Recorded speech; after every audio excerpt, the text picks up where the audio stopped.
And in our top business story, average rents in Dubai fell by 5% in August compared to the previous month, while rental values rose in neighboring Abu Dhabi, according to a new report by real estate website Bayut.com.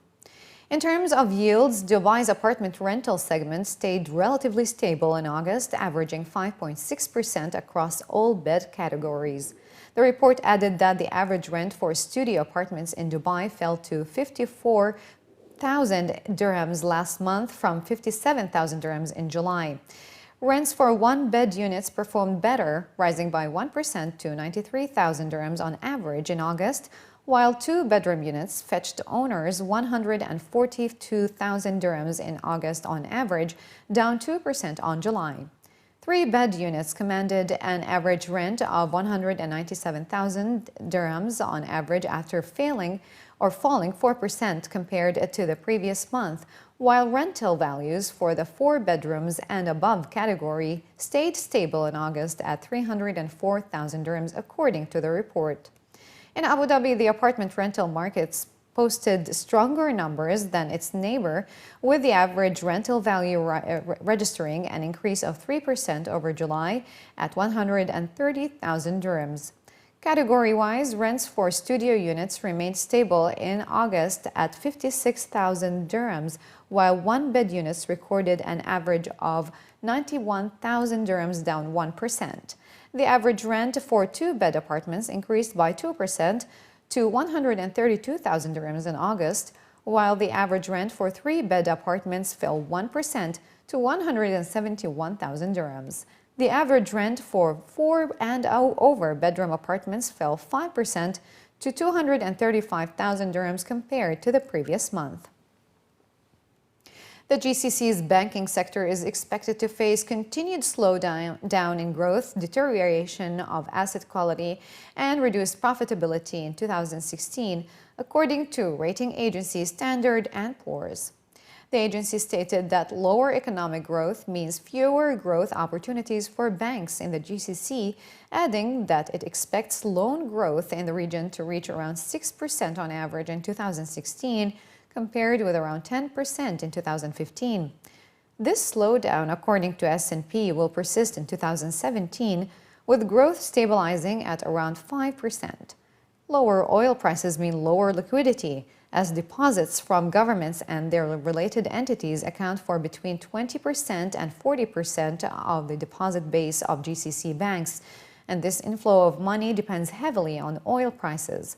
With a decline in liquidity, the cost of funding for banks has increased, while the drop in economic growth has exposed the most vulnerable borrowers, primarily subcontractors and small and medium-sized enterprises, leading to higher default rates and provisioning needs.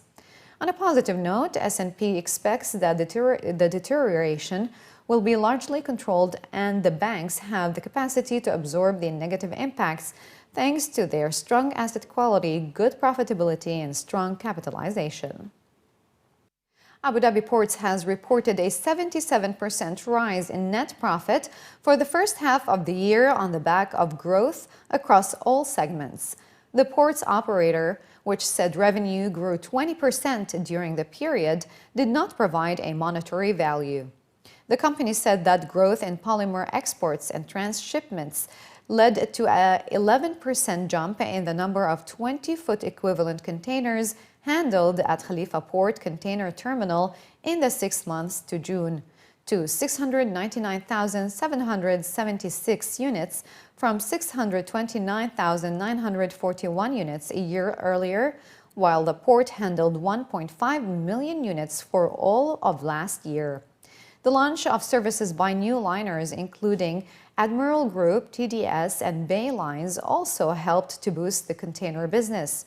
Roll-on, roll-off traffic at the port increased by 4% year-on-year in the first half to 58,000 vehicles, while general cargo shipments ended up by 7% or edged up by 7%. According to a statement from the operator, the opening of the new cruise terminal at Zaid Port in December led to a near 50% jump in the number of cruise passengers handled in the first half of the year. Abu Dhabi Ports said 184,815 passengers pass through the port and that all the retail units at the cruise terminal have been fully let. Late last month, Abu Dhabi Ports said it was expanding the $7 billion Khalifa port facility to handle some of the world's largest ships. The expansion, which is due to be completed in the summer of 2018, will include 1,000 meters of quay wall, adding 600,000 square meters of space for cargo handling and the deepening of its main channel and basin to 18 meters from the current 16 meters.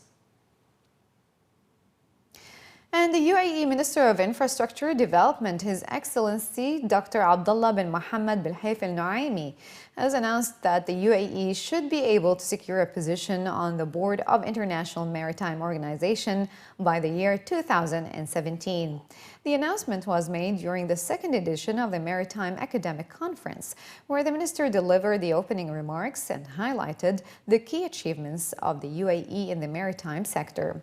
While delivering his keynote address, His Excellency Dr. Al Nuaimi stated that the UAE is on track towards securing its position on the Executive Board of the IMO in 2017, following what has been described as a successful audit result earlier this year.